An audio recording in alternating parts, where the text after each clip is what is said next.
Did we meet? Did we meet, Alberto? I don't know. Perhaps Prague, Czech I Republic. I attended several mediation events in Prague. Perhaps that was one of. Perhaps. Okay. Well, Main thing is Alberto Great doing to it. meet even for a few seconds. Singapore. Unfortunately not for me. Well, anyway, well, if not, we meet again today. Adi, it's a pleasure talk with you now. Likewise. Good luck and have a great session. Thank you very much again. Thank you very much. Bye, everyone. Yeah. Bye, Vikram. Bye, Alberto. So, Alberto, thank you very much for being part of the symposium. And of course, your thoughts, experience will come up with a lot of different perspectives. So you please, if you just want to tell us about yourself a little bit, and then I'll just talk about the symposium. Okay. So please, Alberto. You have to make your usual introduction or not now? Yes, I thought I'll do it after your introduction. I'm trying to, I always keep changing the format. Well, okay, I was checking yesterday. What about the mediation, the World Mediation Circle promotion? It's going to happen after your introduction now. After me, okay. Actually, why? Because I felt a little odd that this person is sitting and I'm not letting the person talk about themselves and I'm talking about myself. So give me 1 second because I was in a rush and I couldn't get my PowerPoint. Give me 1 second. Yeah. So that means up till then I should put up what I should put it up. I think by the time you're getting in, I'll put up what we're doing here. At least this little introduction I can do. So this is what we're doing. Mediation legislation, the how, what, when, where, which, who, why of it. And of course, we have now 50 plus speakers from 30 plus countries. And we've had now this is, I think, day number 7. So we have going up till 19th. 19th, of course, there's a workshop where we just discuss whatever's happened and how do we look at a model legislation or not. So that's going to happen. This is what's about the legislation. Little bit about where work I do, how to find out about it. I'll do it after you tell us about yourself, Alberto. Okay. 1 second.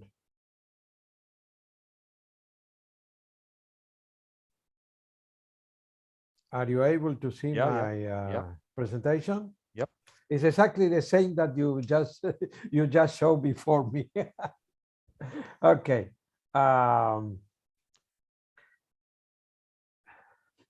It's very difficult to tell or to say to Vikram that I'm not willing to participate in one of his sessions, but he produced so many sessions that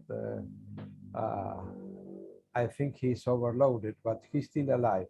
Anyway, small question for a huge answers or huge question for small answers. My name is Alberto Elisavetsky. My resume, it's very, very long because I'm an old man. That's why I have several lines in my resume, but basically the most important activity that I'm developing now is I'm a director of the Social Conflict Observatory and the postgraduate course in online dispute resolution in my university, Universidad Nacional de 3 de Febrero, Argentina. I'm fellow of the Center of Technology and Dispute Resolution at Massachusetts University. I'm member of the board of director of International Council for Online Dispute Resolution. And I'm the creator, founder, and boss in Online Dispute Resolution Latin America, a social network, non-profit social network, where we work. Let me, I have to stop I'm sorry, the WhatsApp web. But Alberto, is there any chance that you can come either closer to the mic because your volume is quite low? It's low? Yeah, it's a little low. What about now? I mean, yeah, it's a little better, I think, because that was a little subdued kind of sound. Let me see 1 second. Because we have to hear your words of wisdom. Okay. Do you hear me now? Yeah, I could hear you then also, but it seemed like it was a little. Okay. I would still want to. I took out the headset. Give me 1 second, please. Because the WhatsApp web is bothering me. Okay. But I still feel that if we can get you louder, I would still be happier. Okay. I don't know why. I did the presentation a minutes before and everything was okay. They didn't tell But we you. will try to speak louder.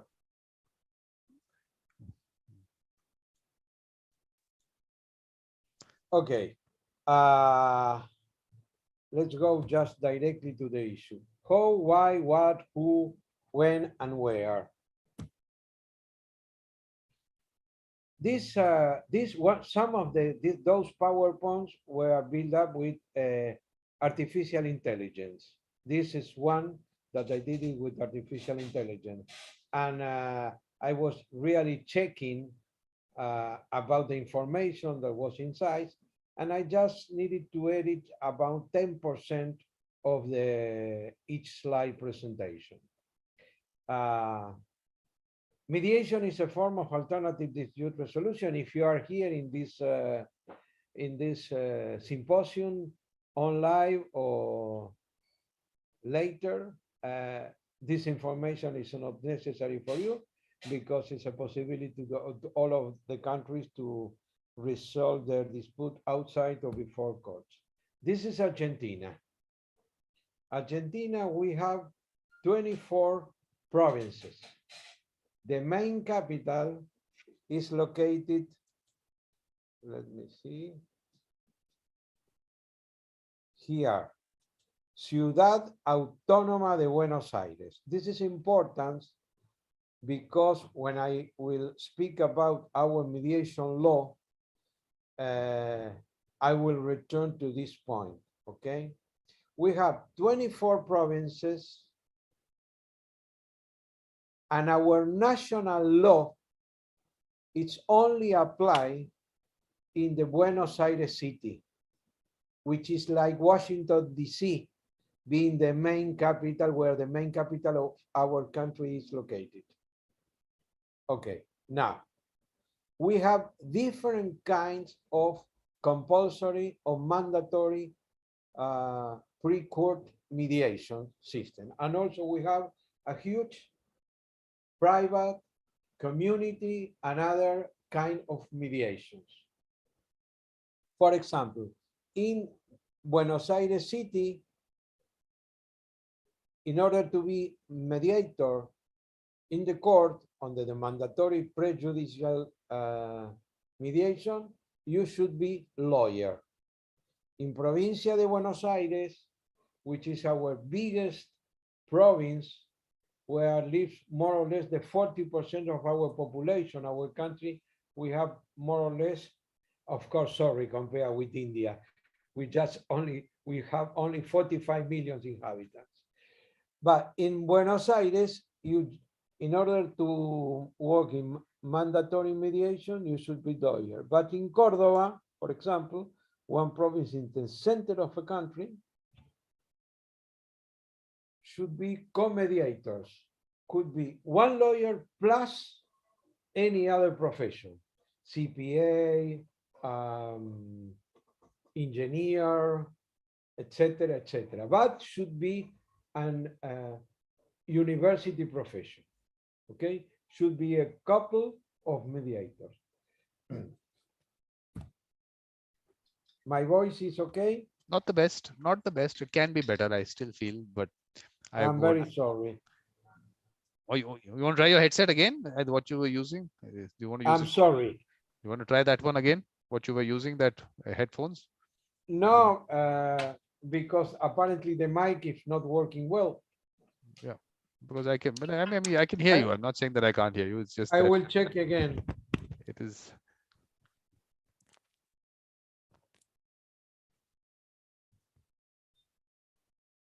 One, two, three, one, two, three. Yeah, this is better. If you do it, put it there, it'll be ideal. Yeah. Okay, perfect. Our mediation law, number 24573, it was dictated in 1995. We have a mediation law from 28 years. And the last modification was done in 1020. But in Argentina, each province, each one of 24 provinces has its own mediation law. It's a little bit confused. That's why I said before, the national law, it's only applied in the federal district of Buenos Aires City. And each province could sign the national law or run its own mediation law. What we have now is a big mess. Why? Because we have 15 provinces which its own mediation law, and an additional 5 where the mediation law is included in, we call it Código de Procedimiento, which means procedural code, okay?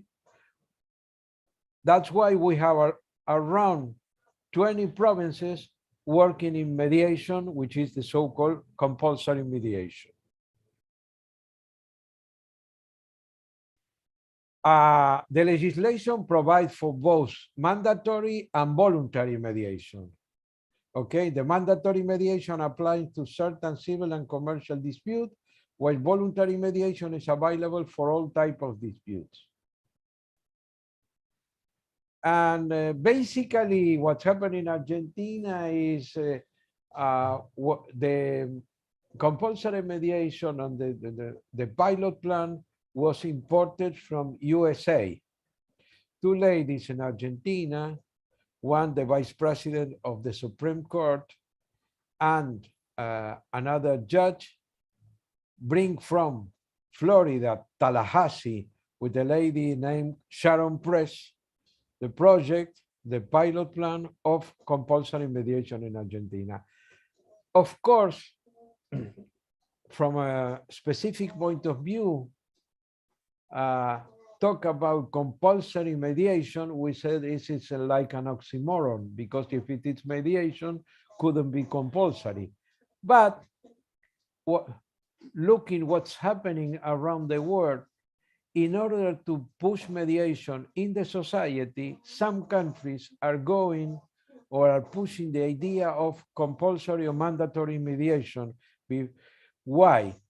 Because this is one of the ways to push the citizen to sit down or to be online in a mediation session. For example, in Spain, they are working now to do a compulsory first session. Not the whole process, but only it's called the information session, should be compulsory. Something similar is happening in Italy, but here it's reasonably working, the compulsory mediation, in order to push mediation in other areas, in other possibility, in other action of our country.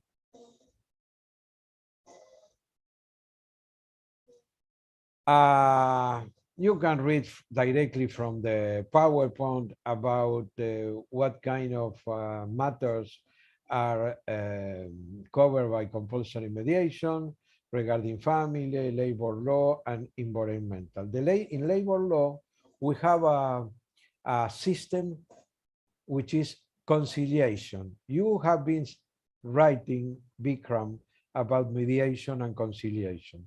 When I was in Singapore, it was a presentation about UNCITRAL and their decision to move from conciliation to mediation. But in this case, in Argentina, we have mediation in all the matters and conciliation in labor matters, okay? Basically, you know the difference is because the mediator is just a third-party neutral who facilitates the communication among the parties, and in the conciliation for labor conflict has the possibility to suggest or recommend any solution, some solution to the conflict. That's basically the difference. But in both cases, we call it autocompositivo, self-compositive, because in both cases, the parties could stand up and run out of the mediation or conciliation whenever decide or whenever they wanted. Mediators in Argentina, as I told before, need to be a university degree. Basically, most of the provinces should be only lawyers, But as I told before, in some provinces could be a couple of mediator, one lawyer, and other belonging to other profession. We don't have any compulsory mediation case like there are in other countries where could be a mediator, someone who is not a lawyer. That's why it's very difficult also to have a register of how many non-lawyer mediators we have in Argentina, how many non-lawyer mediators we have in Latin America. We open a quiz in our network odrla.com where we are trying to register how many non-lawyer mediators we have in the region.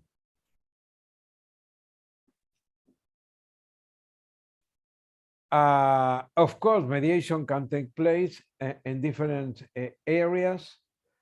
We have some programs that I'm gonna show you in a few minutes, but basically the mediation is reasonably widespread among our country.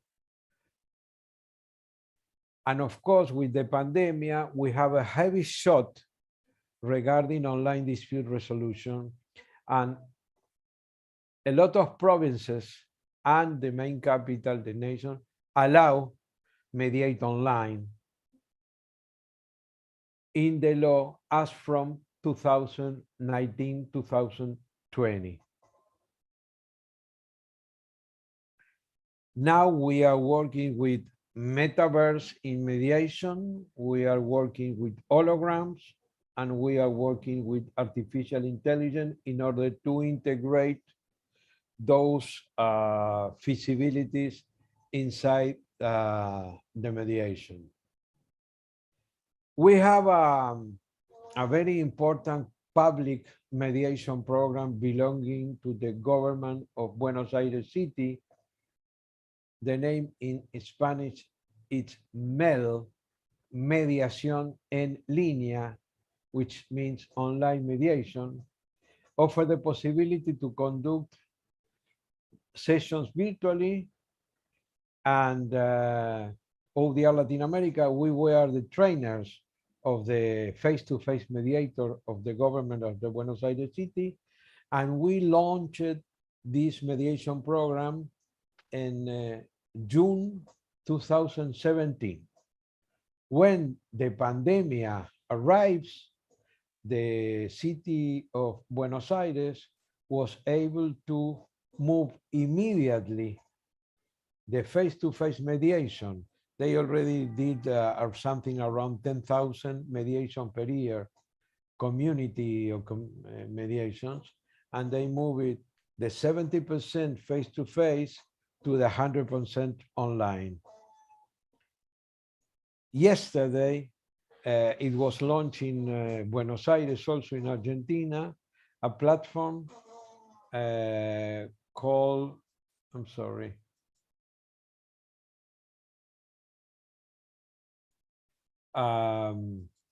BA Buenos Aires Concilia, which is a dispute resolution platform for consumer and businesses. Basically, the government, the city hall government allows customers to go directly in contact with the vendors through the platform without any third-party support. I'm sure this will bring some conflict among the mediator, but basically one of the problems of the consumers' conflicts is the amount involved, and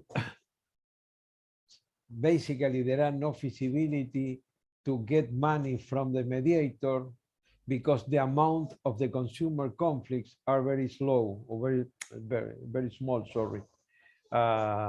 That's one of the issues that are going on.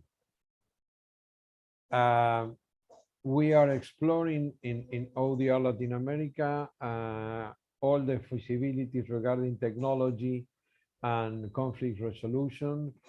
Basically, as I show you here, labor technology, women, gaming, elder people, artificial intelligence, and consumer issues. All those items that I was presenting here belong to the small example of the lot of things that we are doing in mediation through our country. We are working a lot of restorative justice. I have students in my university, which are all of them are postgraduate because we have a degree here, which is a undergraduate degree in conflict resolution and mediation. It's a 3-year degree where we receive university degree people like CPAs, lawyers, doctors, engineers, nurses. We are training them in alternative dispute resolution, and let's say the mediation is going through a lot of holes in the society, and we are reasonably happy with the development that we are having now. At least it's a huge possibility that mediation is not a hobby, it's a profession. That's basically, I was trying to just give a flash about your huge question, Vikram, regarding mediation in Argentina. In order to summarize this, I can say that we have compulsory mediation, private mediation. We have in 20 out of our 24 provinces, different mediation law, allowing be interdisciplinary mediators or, let's say, monodisciplinary mediator like lawyers. We have a lot of activity in a national network of community mediation leading by the Buenos Aires government because it's mediating online from 2017. Our first pilot plan in online mediation was in year 2012 in a province in the north, province of Salta, where when we started 2012 with co-mediation online. One mediator in one public mediation center, with the party walking and sitting together with the mediator, the other party going to other public office, sitting together with the mediator were handling the technology, but they also verify the identity of the parties sitting together. Today, we are pushing to include in the system face recognition, and also we are pushing to include electronic signature in order to complete the full process and move out of the Zoom mediation meetings what's going on. But that's why we are pushing a lot with all those new concepts of artificial intelligence, blockchain, algorithm, big data, etc., etc. I think we are in a reasonable good situation to go ahead with this. I don't know if I satisfy your expectations. You're going to satisfy expectations when I ask you what I have to ask you. If not, you have to say yes anyway. No, I can't. Because I'm telling you, I have to take you to a direction because you are the ODR man. From an ODR man, I want to understand how do you look at legislation when you are looking at mediations happening online. We are not going to be bound by countries and borders and everything when we are going to talk about ODR, because let's look at it from that perspective, from a larger perspective, that yes, accessibility from any part of the world, person sitting wherever. So in that kind of situation, how would you look at legislation? No, the legislation, you are talking about the legislation produced during the COVID-19? No. In general, I mean, In now we are just general. we are moving out of whatever the situation. Okay. I spoke about ODR in August 7, 2019 in Singapore, when it was the signature ceremony, the signing ceremony of the UNCITRAL Singapore Mediation Law Convention. I think the most important issue of that is the possibility to make money for mediators cross-border. And also because the convention focus in commercial dispute and cross-border.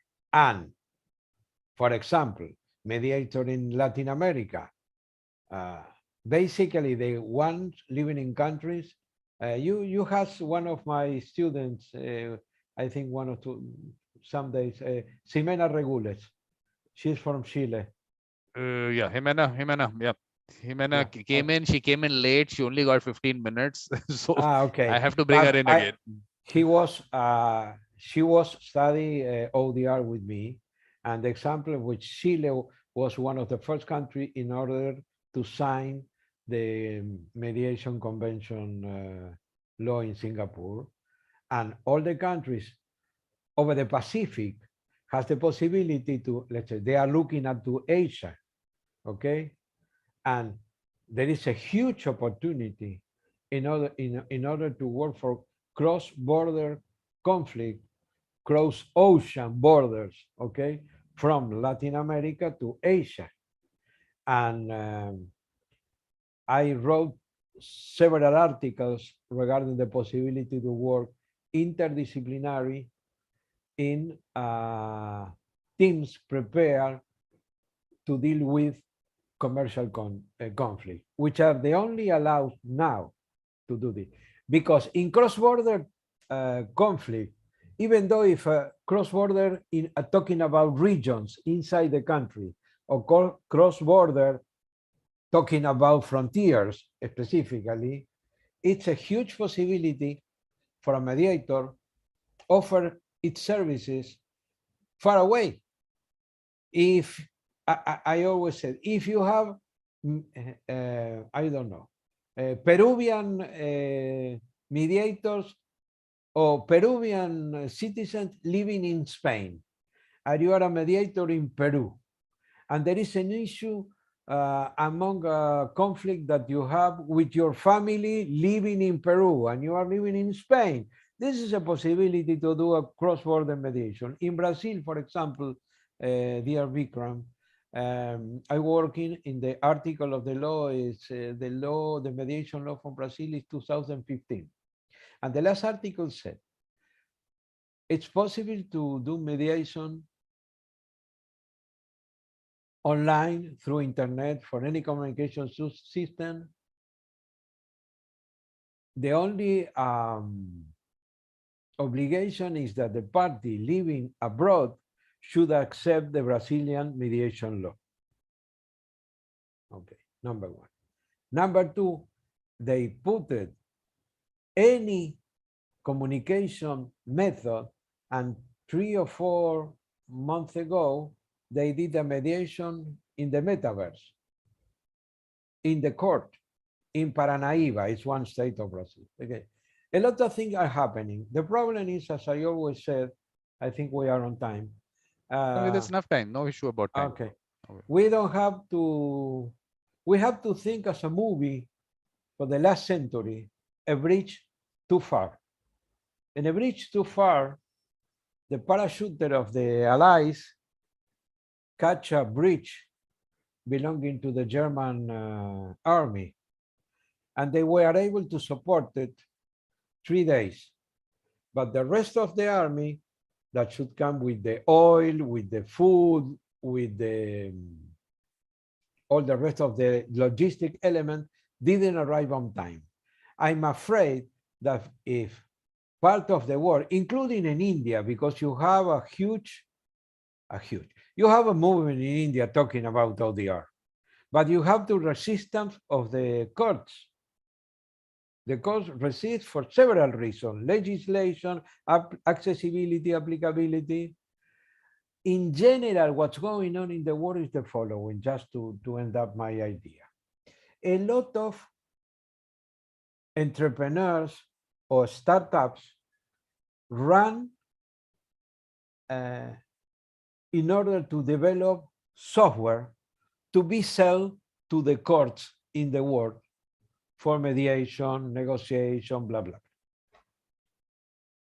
And it happened to me when I was trying to help some of our entrepreneurs in Argentina about this issue. When you go to the court and you sit down with the president of the Supreme Court and the chief technology officer and you, and I said, I have here a fantastic system with face recognition, manage the files, have the meeting, etc., and blockchain signature. You have a metaverse, an algorithm, everything inside. And the Supreme Court president is happy and say, okay, this is the solution of our problem. And the chief technology officer said, and one student studied law and the other studied technology. And said, why not? Because I cannot assure security if the data is in an online server, which is where? In the server of the vendor, which is exactly the same to happen today, because all the Zoom mediation or WebEx mediation or Teams mediation, all this info go through the servers of the owners of this platform, and nobody take care. And nobody pay attention. And the issue is the government should be responsible for the data of its citizens, and never this information should go through third-party servers. But in order to continue with the ODR, there are a few courts building its own system, which that should be. Courts building its own system, or buy a software to be installed in their own servers, but not go to third-party servers to run data of the citizen. This is the huge mistake which is going around the whole world. Of course, nobody, Vikram, will Zoom bombing this presentation. Who cares about the guy from South America talking about mediation? We care Because about. I better don't say that. Your experience and all. We care about what you're saying. So. No, but I always told my students, if the CIA could be hacked, or the Pentagon last days, how we can say that a poor and sad mediation system could be protected? Okay, from this point of view, government should take its responsibility, which is handle and take care of the data of its citizens, which is not happening today. Just talking about what's going on with ODR. Okay, because how I'm looking at it from the legislation part of it. Of course, the other aspect we'll look into. So the legislation part of it, how I'm looking at it is, be it, like you said, there could be a dispute in Argentina. Two people have a property dispute in Argentina. They could be living in Argentina, but they have trust in someone sitting in Spain. Yes. They want that person to be a mediator. Now, of course, it can all happen online, definitely. So now, in terms of legislation, how would you structure the legislation? In terms of legislation, the mediator in Spain needs a co-mediator in Argentina if someone should go to court, according with today's legislation. Exactly. That is the... He need a partner in Argentina in order to go to the court, or submit online, but should be a mediator certified by the jurisdiction where you will go to submit the agreement. There are no other options. Exactly. So that what we have to, yeah. But what we're trying to discuss is that in a situation like this, where we were, I mean, from our side, the concept being that this is what the people in dispute have to look at. It is their dispute, whom they go to is it's their choice to limit that. Then have you moved away from mediation as such? Are you really now, and if you tell them whom to go to and you restrict that part, to the starting point becomes an issue for me, because they don't have trust in anyone else. And if they cannot go to someone they trust, they might not even go for mediation. You can't force someone to trust someone. It's not going to be possible. I mean, if this is a process, there is so much trust required. You can think also about a private agreement. There are no other way out.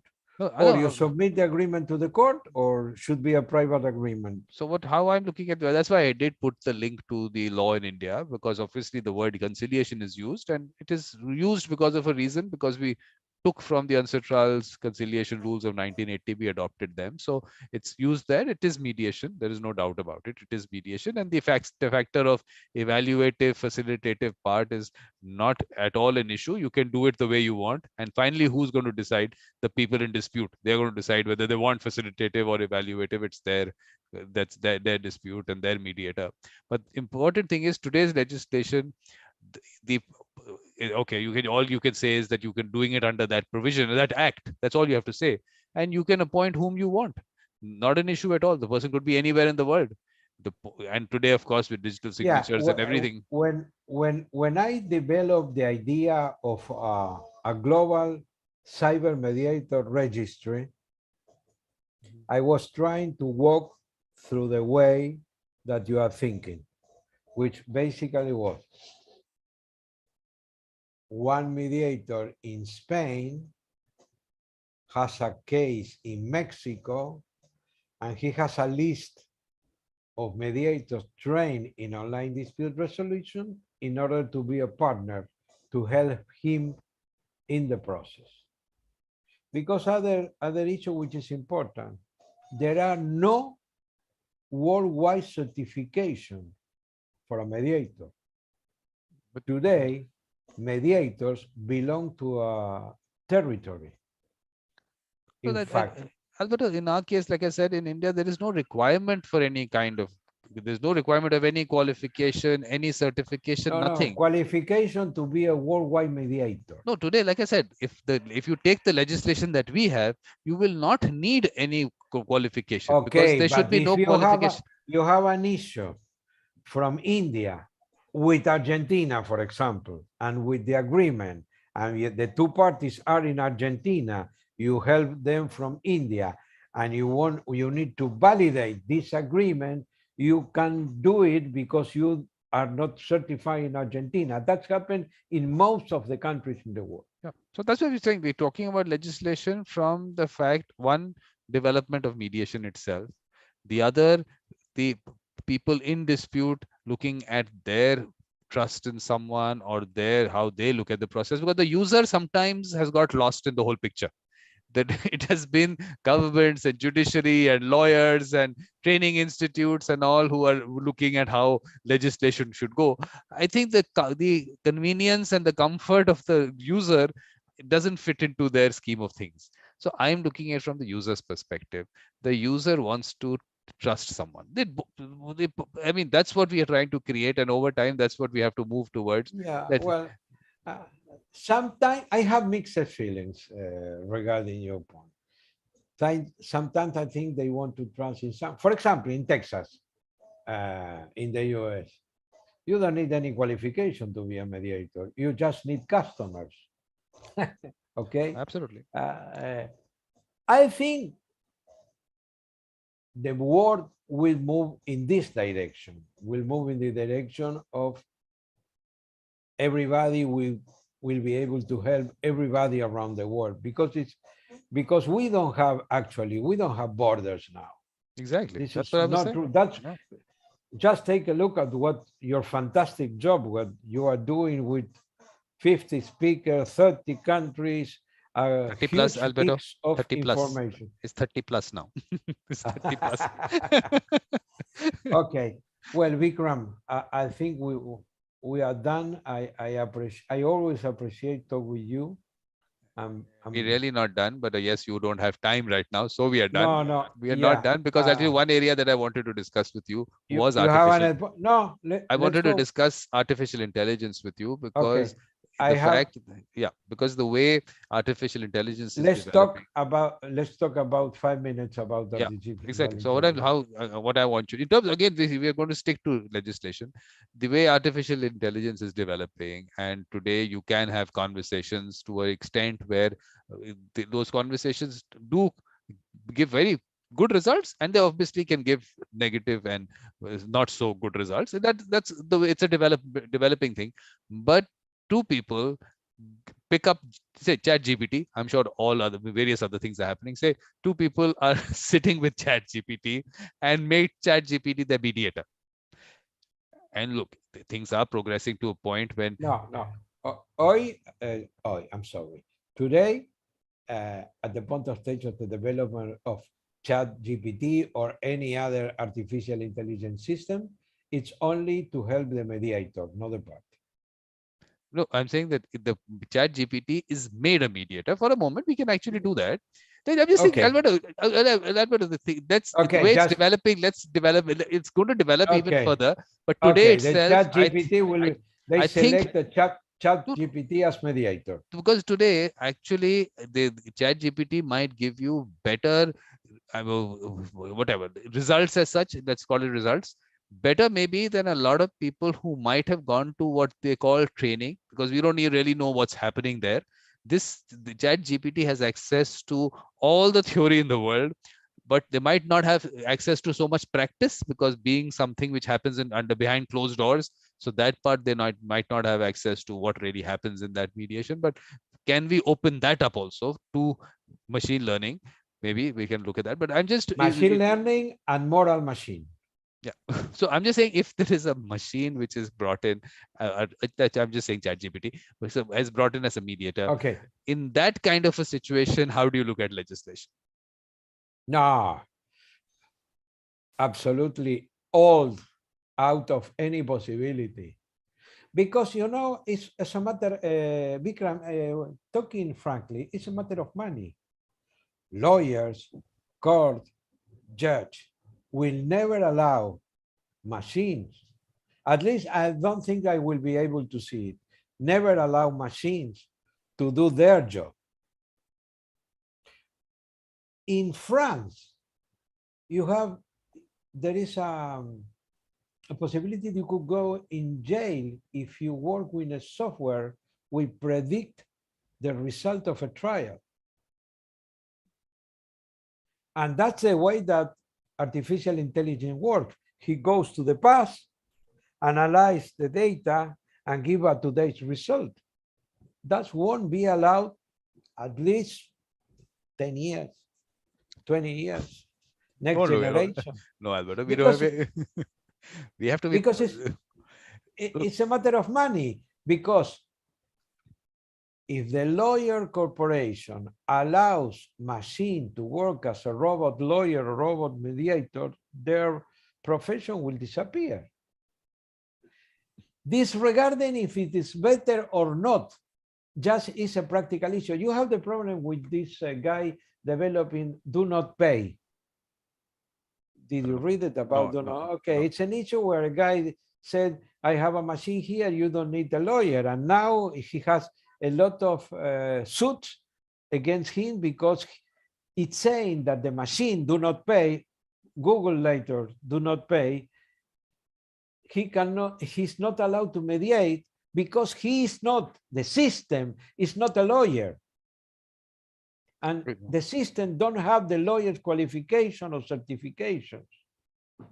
No, that's what I'm saying. From the legal, in the sense, for the courts will always have a problem. And even ChatGPT today has stopped the aspect of draft something for me. They will not let you won't draft anything. But that's another issue of what you're putting together in terms of the contracts and everything. I'm teaching my student at the university how to use ChatGPT and others artificial intelligence system. I was searching what allows them to access for free, because I want that they understand at least what they can do with ChatGPT in this area, which is mediation, negotiation.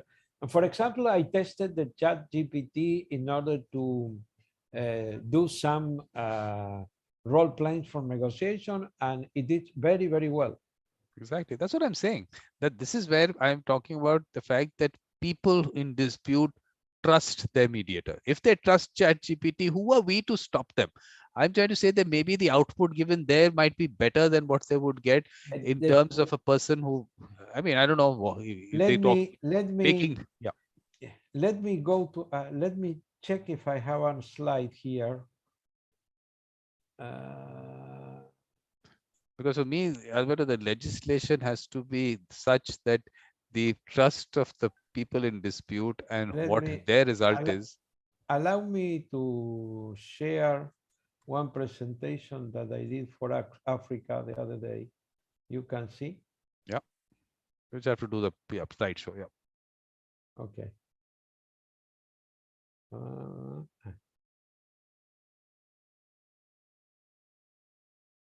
The issue is this one, the black box. For us, ChatGPT is a black box. We have to take care of what input we provide or the data which is available, and which input we receive from this black box. Okay? Because it's